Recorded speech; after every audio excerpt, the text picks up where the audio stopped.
Bonjour, je m'appelle Léa Charest, je suis productrice agricole à Lobinière, une ferme de maraîchers diversifiés. C'est notre 10e année l'année prochaine. Puis j'ai étudié en agronomie à l'Université Laval, puis ça fait à peu près 15 ans que je milite pour les groupes environnementaux. Puis ce qui m'avait amené à l'époque vers l'agronomie, c'est justement quand on sortait les chiffres au cégep sur quels étaient les secteurs de développement qui généraient le plus mettons, de pollution ou de gaz à effet de serre, si on peut le résumer ainsi, c'était l'agroalimentaire. Quand on entend des chiffres conservateurs, on va parler de peut-être le cinquième de nous, l'agriculture, qui vont générer les gaz à effet de serre. Mais dans le fond, ça dépend comment on calcule. Est-ce que jusqu'à quel point on va calculer à la base la production des engrais et le gaspillage aux domestiques. D'une manière ou d'une autre, ce qui m'intéressait d'aller étudier en agriculture, c'était qu'on pouvait avoir un certain contrôle et de la fourche à la fourchette et que c'était en plus très palpitant comme secteur. Évidemment, quand j'étais à l'époque au bac, c'était le début de la chaire de recherche sur l'agroforesterie. Donc, à l'Olivier était à ses débuts, on en parlait beaucoup, puis c'était encore comme tout nouveau on intégrait ça comme connaissance dans le tractus, comment ça s'appelle le cursus.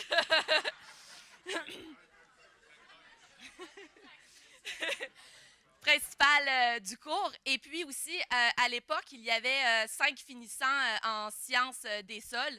Donc, tu sais, on voyait qu'on était à l'aube de parler d'une nouvelle agriculture. À l'époque, c'était pas obligatoire non plus d'intégrer les notions d'agroécologie dans le cursus principal. Euh, donc, ce qui est intéressant aussi, moi je vais parler vraiment de mon exemple parce qu'on n'en est pas là à se demander le pourquoi du comment, mais plus comme comment on le fait, puis quel genre d'exemples pratiques peuvent nous donner des petites victoires au quotidien. Parce que ce qui fait que la différence entre quelqu'un qui va être sceptique ou qui va être sinistre, c'est l'espèce de nihilisme qui peut être adopté face à le fait que ça soit trop difficile, trop grand à accomplir. Donc là, il faut focuser sur des petites victoires quotidiennes qu'on peut, et aussi les victoires d'une vie, mais qu'on peut s'alimenter pour se donner justement un peu d'espoir pour continuer à des fois à marcher un peu à contre-courant. Euh, ce que je, je vais vous parler aujourd'hui, c'est un peu de l'exemple de l'économie circulaire que j'intègre au quotidien dans le modèle d'agriculture qu'on a développé. Nous, on a décidé d'aller vers le maraîcher parce que c'est un secteur qui est encore possible de faire du développement. On ne fait pas de la compétition sur les grands marchés internationaux, mais on substitue toujours justement, par exemple, quelques fraises de Californie. Donc, finalement, on peut évoluer dans un modèle où est-ce qu'on fait juste substituer des produits qui seraient de toute façon importés. On ne dérange pas grand monde. On peut donc, c'est une brèche de développement qui est possible. C'était un secteur, le maraîcher au Québec, qui est assez pauvre en général. Puis aussi qui n'est pas structuré. Donc, c'est pour ça qu'on voit de plus en plus l'essor de fermes. C'est parce qu'il y a un possible de développement là, parce que ce n'était pas une des productions qui était très organisée. Euh, c'est sûr que, dans le fond, quand on s'assied en tant qu'agriculteur, on pense globalement, donc on a des grandes volontés, mais c'est vraiment d'agir localement avec méthode. Parce qu'un changement est toujours local. Puis ensuite, s'il fonctionne, il rayonne, il est copié et décuplé, puis on peut s'en servir comme exemple et ensuite l'amener à plus grand déploiement. Comment fonctionne un changement? C'est toujours par petits groupes organisés avec méthode. Puis, c'est ensuite qu'on peut arriver. Donc, évidemment, c'est l'implication dans son milieu. Euh, En tant qu'agricultrice, j'ai toujours été appelée à faire de la formation continue parce que la curiosité, c'est quelque chose que je pense que tout le monde a ici parce que vous êtes présents, vous êtes venus, c'est de vouloir s'améliorer. C'est un peu de combler le besoin d'être un acteur du changement, puis de participer à quelque chose qui est plus grand que soi. Donc ça, c'est un peu comme, il y a 40 ans, les églises étaient pleines, puis aujourd'hui, on est ici, puis c'est notre nouvelle religion, c'est l'agroécologie. Parce qu'en en fait, quand on se met à étudier le microbiote du sol, on se rend compte que nous ne sommes pas seuls. Et ce qui est le plus intéressant quand tu travailles avec la vie, avec des notions d'agroécologie, c'est de multiplier la vie puis de te rendre compte que tu participes à quelque chose d'extrêmement positif. Puis ça a un effet en chaîne de toujours vouloir amener à en apprendre davantage. Puis ça, à partir du moment où est-ce que tu es un agriculteur ou un jardinier ou un citoyen qui veut vraiment en apprendre davantage, on fait partie donc de la solution parce qu'on a la volonté de vouloir le faire. Ne pas vouloir le faire, je pense que ça serait vraiment très honteux.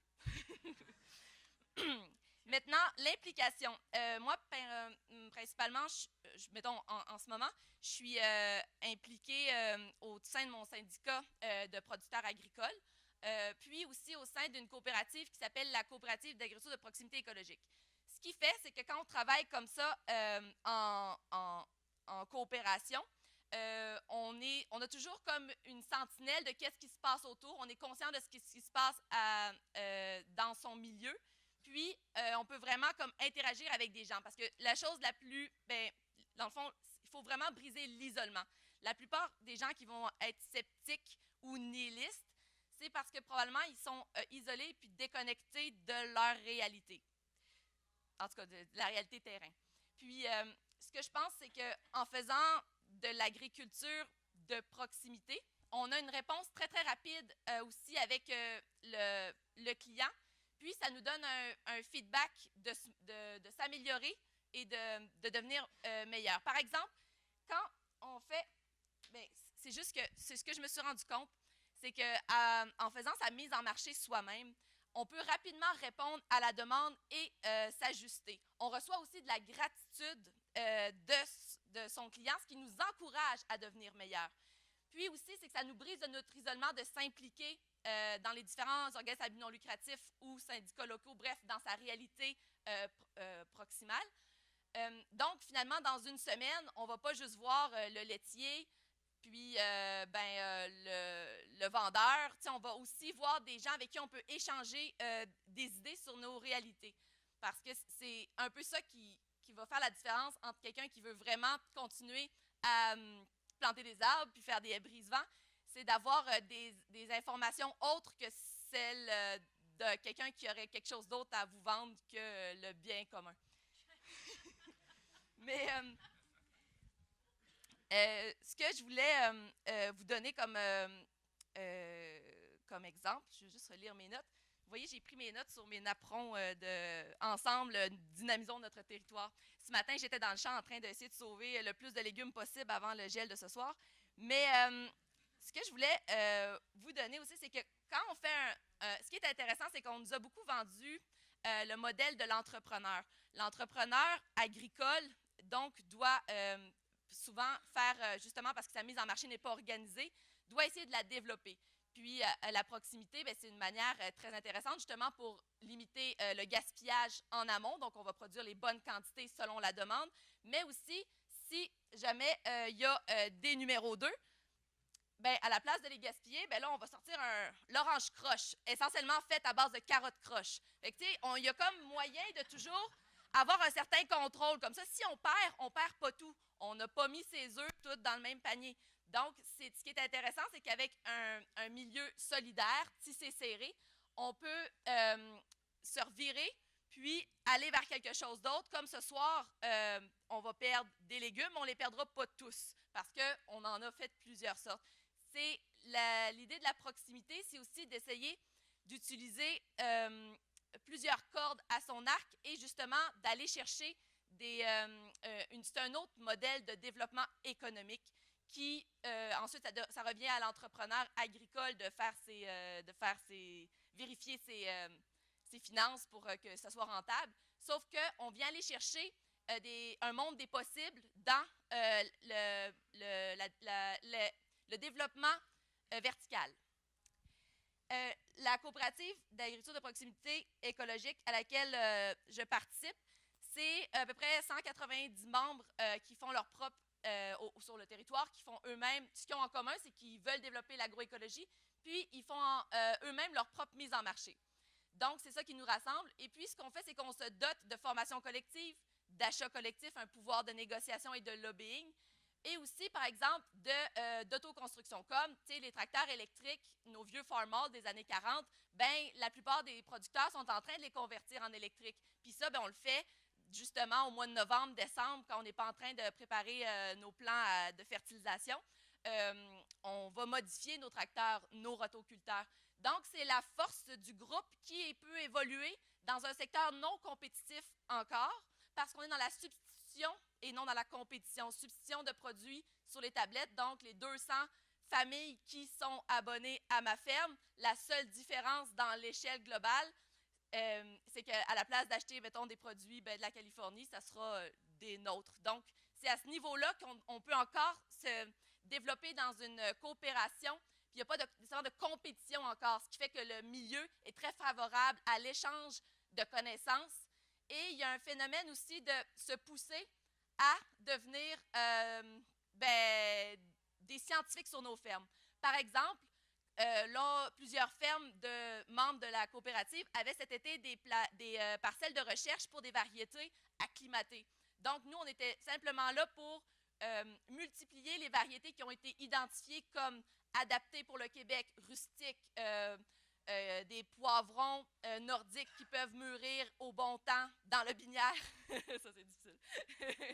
Puis, dans le fond, on devient comme, oui, on est agriculteur, mais on est toujours relancé pour en faire un petit peu plus, puis faire évoluer ensemble, faire mieux.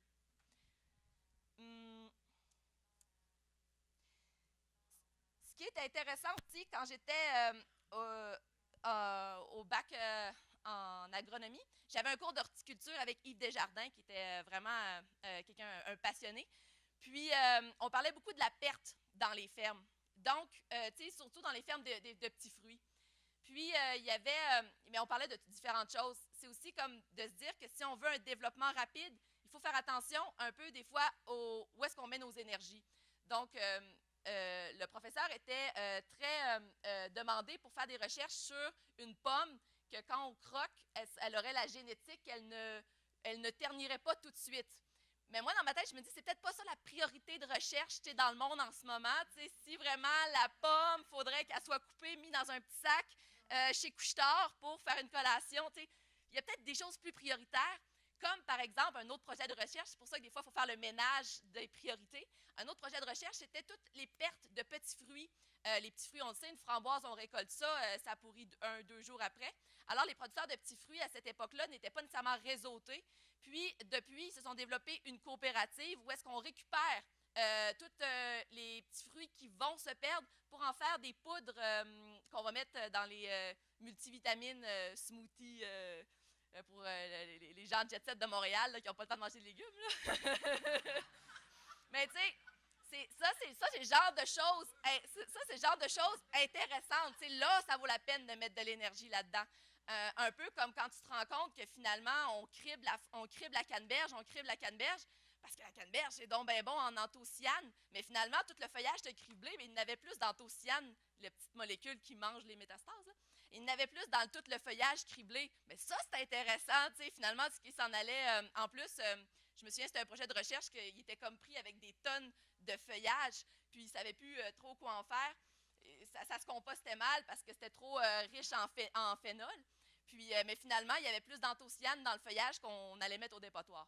Donc, c'est pour ça que des fois, il faut... C'est un petit peu pour ça, en fait, que j'ai quitté l'agronomie pour aller sur ma propre ferme. C'est que je me suis dit, il y a tellement de contradictions que je pourrais soit devenir folle ou malade, ou alors focusser sur traverser le phénomène pour en saisir l'essence. Donc, en ce moment, je suis un peu comme broche à foin, là, tu sais.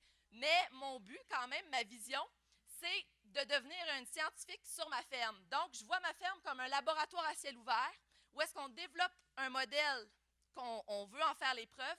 Nous, on est allé vers une ferme qui a une épicerie en ville. Puis on a vraiment essayé la totale de l'économie circulaire. Donc, on gère l'approvisionnement, on a un contrôle sur notre technique de production, sur la vente directe, puis on fait beaucoup d'éducation. C'est ce qui est important avec la mise en marché de proximité, c'est que ton monde, tu sais, hier à la distribution des paniers, bon, on était 150, mais tu sais, j'ai valorisé les légumes racines, puis je me suis assurée que toute personne allait en perdre, puis tout le monde allait en vendre, puis leur donner les bonnes recettes, puis faire valoriser, puis ça, bien, ce que ça rend les gens en ville plus sensibles aux campagnes. Parce que l'important dans tout ça, il me reste quelques minutes,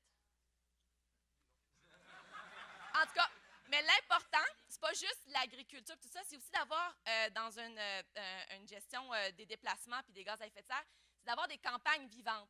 Puis pour avoir des campagnes vivantes, ben, ça prend des milieux dynamiques, des entreprises qui génèrent de l'emploi.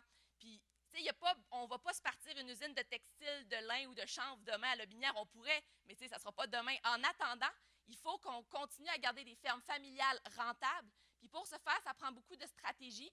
Puis des fois, ben, il faut comme trouver des nouvelles manières de faire. Des fois, ça pourrait ne pas être un bon chemin, mais on peut s'inspirer de d'autres que ça a réussi puis le faire. Mais surtout, ce qui est important, c'est de continuer à lire. Puis une chance qu'on a un hiver pour pouvoir arriver avec des bons plans pour l'année prochaine. Donc, tout le monde, on continue à se former, puis l'année prochaine, on va l'avoir.